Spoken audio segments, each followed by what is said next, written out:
As part of Vanuatu's commitment to meet the goals of the Paris Agreement, the Government of Vanuatu, with the assistance of the Global Green Growth Institute, the Government of New Zealand and the Government of France, is developing a long-term, low-emissions development strategy, or LEDS, with a strategic vision to 2050 to reduce emissions across all sectors in a way that supports resilient, sustainable and equitable growth for its people.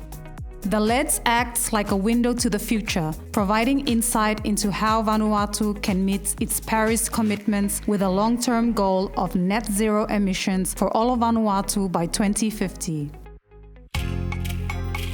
Waste management is another area that needs consideration within the LEDS. Unlike the tailpipe of a smoky bus, the greenhouse gas emissions from commercial and household waste are not as obvious but far more prolific and responsible for 5% of Vanuatu's overall greenhouse gas emissions. As a remote island nation, Vanuatu relies heavily on imported products. Where does all that packaging and waste end up? A recent study of municipal waste in Port Vila and Efate shows a remarkable 62% of waste coming from food and other organic matter. This waste is biodegradable, so as it breaks down, it releases methane, which ton for ton is far more damaging to the atmosphere than CO2. Single-use plastic waste made up 20% of the total waste. Vanuatu is an archipelago of 83 islands, 6 provinces. On Shefa, which hosts the capital city on it, we only have 1 landfill. And in this landfill, on a daily basis, there is 57 tons of waste that goes to this landfill. You are looking at household waste, more plastics, more curtains and textile, and also cans. Organic waste, when they mix up with this waste, that one, it creates a bad smell. Those waste can be turned into another resources. In the near future, we will have problem with the landfill, that we will have the landfill full and we will have no place to dump the waste. So we want the waste to be sorted at the source before coming into the landfill. The waste, you must separate it inside the home before it comes to the landfill. Thank you. The lack of economies of scale and the geographical remoteness makes it difficult for Vanuatu to participate in recycling programs or to invest in and maintain expensive waste recovery machinery.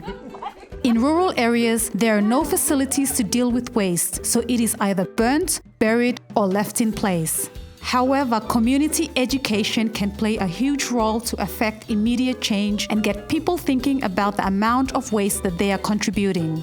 Starting with the 3 R's, reducing unnecessary consumption, reusing items perhaps for another purpose, and wherever possible, recycling. A simple concept, but one that needs to be embedded into everyday life for the people of Vanuatu. One of the biggest challenges that we face is in terms of behavior and attitudes. Waste management is not taught in schools. So it's very difficult for us as adults to be changing our way of doing activities such as composting, such as segregating of waste. One of the programs I'm working on is to install rubbish bins for waste separations in schools. I've selected 17 schools in Port Vila area. Children can clearly convince their parents to move from putting all waste into the plastic to waste separation. City Council is going also through the communities to make awareness to get them to start separating waste.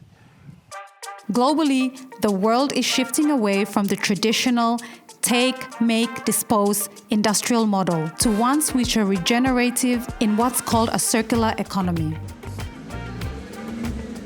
The Tusker Brewery in Port Vila has set up an infrastructure for their glass bottles to be collected, washed,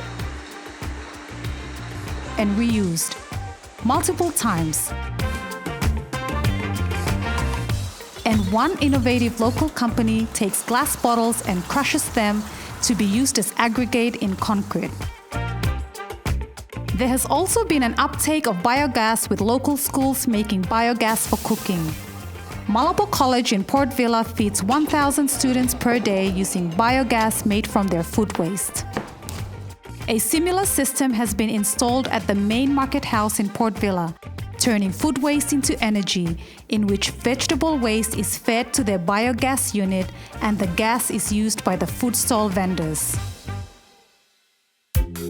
Strong innovative legislation and community programs can also make enormous changes, like when the government mandated for a ban on single-use plastics. Legislation makes a difference.